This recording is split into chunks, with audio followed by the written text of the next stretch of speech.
teacher has told you to use a RAG checklist, but they have not told you how you revise your red, amber, green topics. So that's what I'm here to do. My name's Tilly, I got all 9s in my GCSEs and 5 A stars in my A-level, and this is how I used my RAG checklist, and how I think you should too. And by the way, I'm going to be posting my top tips and tricks that you can use for any GCSE or A-level every single day until exam season. Make sure you follow so you don't miss out.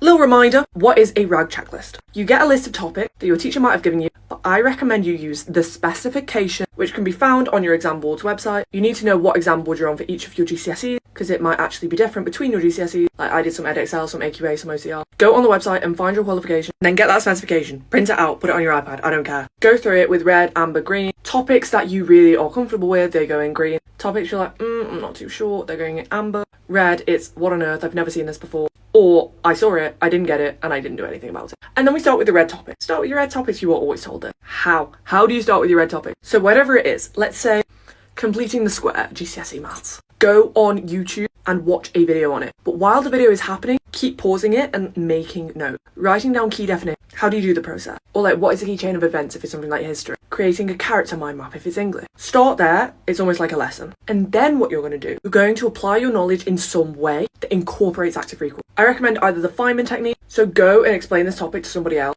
or just to a wall if there's nobody there, and imagine them asking questions. Or inevitably, if there is another person, they will have questions. They'll be like, what, how, why?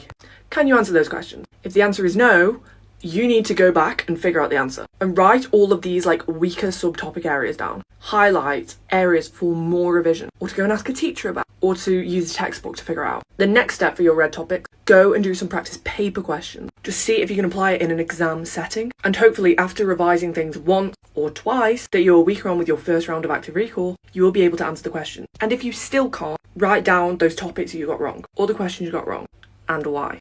Amber topics. What are we doing here? Forget the YouTube, get your revision girl, give yourself like 5 minutes to just read through the page. And then you're diving straight in to practice questions. Are you getting them right? Because Amber, it's like you kind of get it. Maybe you just needed a reminder. Do the practice question.